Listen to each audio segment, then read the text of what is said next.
가격 하락, 인력 부족 등으로 힘든 현실이기에 안정적인 소비자의 직거래를 위해서는 직거래 많이 유지할 길이고 또 그 직거래를 하기 위해서 지원이 절실한 상황입니다. 농산물 직거래라는 정의를 내려보겠습니다. 농산물 직거래에 대한 명확한 개념이 정립되지 않아서 소매 등 현장에서 직거래라는 용어가 광범위하게 사용되고 있는데요. 소비자의 입장에서도 혼란스럽고 그리고 직거래가 단순히 마케팅 수단으로 활용되고 있어서 직거래에 대한 소비자 신뢰가 저하되었고 농민들에게도 피해가 끼쳐지고 있습니다. 그래서 조례 제정 등을 통해서 직거래 목적과 개념을 명확히 하고 유통 현장의 혼란을 최소화하는 한편 직거래 농민들의 보호 활성화를 하여 소비자와 생산자가 상생하는 농산물 직거래를 활성화해야 된다고 봅니다. 특히 이 과정 속에서 유통업자나 수입 농산물 수입업자들의 직거래 대상에서 철저히 배제되어야 한다고 농민의 입장에서는 생각을 합니다. 직거래라는 것은 협의적인 개념으로는 중개인을 거치지 않고 생산자와 소비자가 직접 거래하는 것을 의미하고 광의적으로는 도매 시장을 경유하지 않고 중간 도매상이 없는 거래를 의미합니다. 이건 도표로 이렇게 해봤는데요. 제일 원칙적으로 직거래는 생산자나 생산자 조직이 소비자나 소비자 조직과 거래를 하는 것을 의미를 하고 이것을 지향해야 되지 않을까 이렇게 생각을 합니다. 직거래를 할 수 있는 희망이 보이는 이유가 농산물 유통 마진 구조를 보면 알 수 있습니다. 11년부터 16년까지 조사한 결과에 의하면 농가 수출이 소비자 가격의 58.2%에서 55.2%의 수치율로 줄어들고 있는 상황이고 유통 마진은 오히려 41.8%에서 44.8% 늘어나고 있는 추세입니다.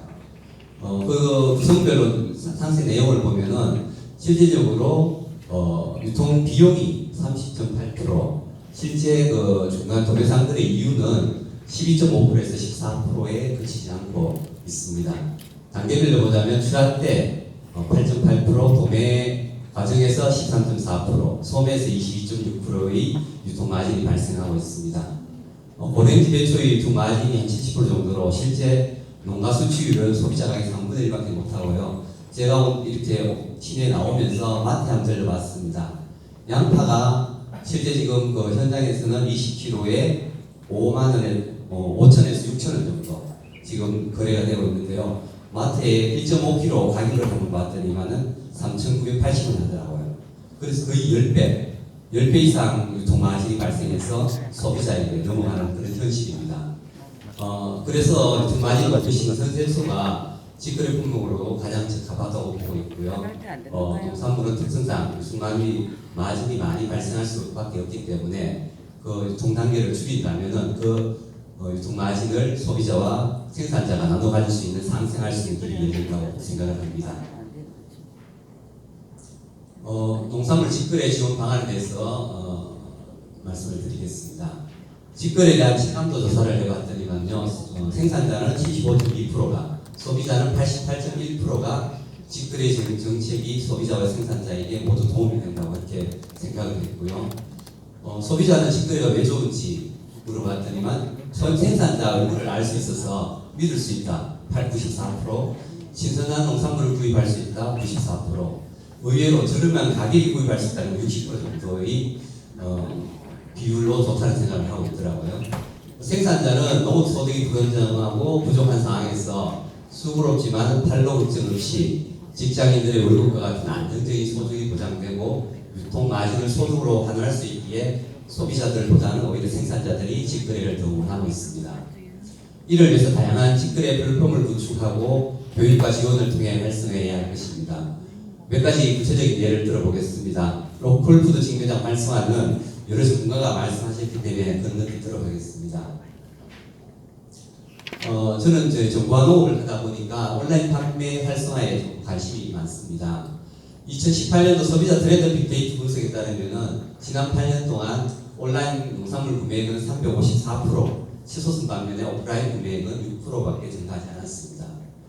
불경기가 지속됨에도 불구하고 매출 규모나 채널 다각화가 꾸준히 일어나고 있는 이유들은 농산물 시점이기에 농산물 온라인 판매는 선택이 아니라 필수라는 인식이 필요한 시점이라고 생각을 하고요. 상대적으로 구미팜 온라인 판매는 이렇게 급성장하고 있는 그 온라인 매출에도 불구하고 마이너스 성장하고 있습니다. 구미팜 쇼핑몰 매출이 5억을 찍고 작년에는 3.7억으로 지금 그 마이너스 성장을 했고요. 회원 수가 한 110명인데 매출액이 상당히 지금 저조한 형태입니다. 그 이유를 살펴보면요, 구미팜을 관리하는 전문 관리자가 부재입니다. 공무원이 담당을 하고 있는데 잦은 인사교체가 일어나면은 비전문가들이 관리를 하다 보니까 관리가 잘 안 되고 있는 것 같고요. 지금 구축된 지 한 15년 정도 됐습니다. 그러다 보니까 쇼핑몰이 낙후화되었고 적극적인 어떤 전문 인력이 없다 보니까 홍보도 안 되고 있는 상황입니다. 그리고 지금 공무원도 그렇고요, 또 농민들도 그렇고, 또 그리고 관리업체도 그렇고 주인의식이 부재가 구미팜 쇼핑몰의 매출 저하를 가져오지 않나 이렇게 생각을 합니다. 또 따라서 농가 개인 온라인 판매도 부진한 상태입니다. 지속적인 교육 부족으로 SNS 체열 변화에 따라가지 못하고 있고, 역량이 있는 교육 담당자 부재 및 농가 의지 부족으로 인해서 개별 농가의 온라인 매출도 지금 부진한 상태입니다. 그래서 기존 SNS 채널과 새로운 SNS 채널 간의 플랫폼 전략을 통해서 기존 고객과 신규 고객을 다 잡을 수 있는 비즈니스 교육, 그리고 방송어 교육, SNS 농산물 마케팅 교육 등 정보화 교육을 통해 직거래 교육을 활성화를 해야 된다고 이렇게 생각을 하고 있습니다. 그 외에 언급하지 않은 그 직거래 중에 청년 농산물 직거래장 활성화를 제안합니다.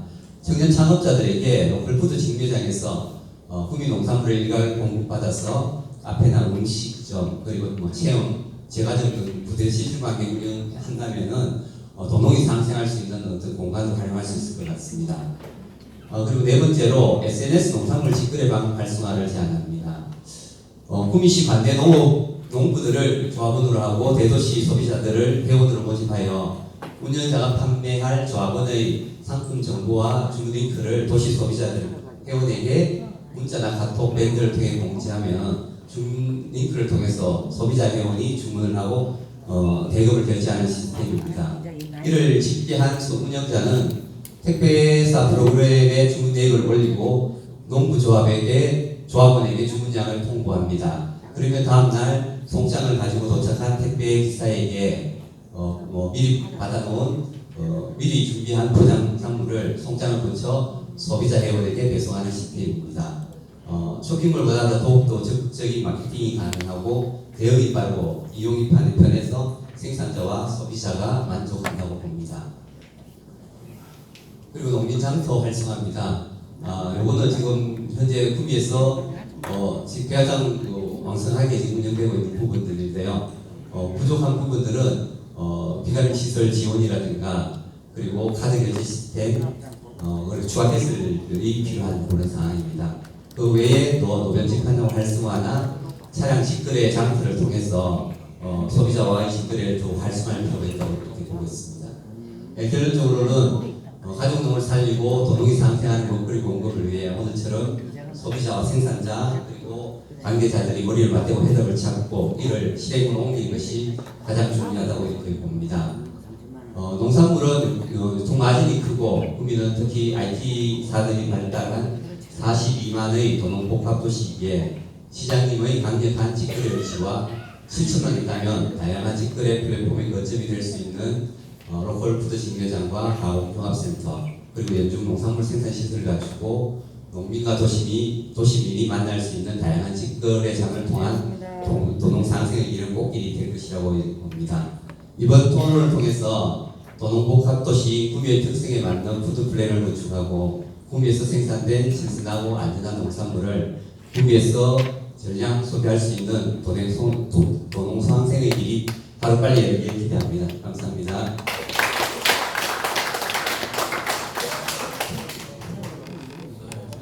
수고하셨습니다. 네, 지금까지 도농상생 모델을 만들려고 하는 구미시의 다양한 분들의 그 움직임 장시간에 걸쳐서 들어봤고요. 이제 지금서부터는 자 우리가 이렇게 뭔가 변화를 이뤄보려고 하고 전국적인 도농상생 모델을 만들어 보려고 하니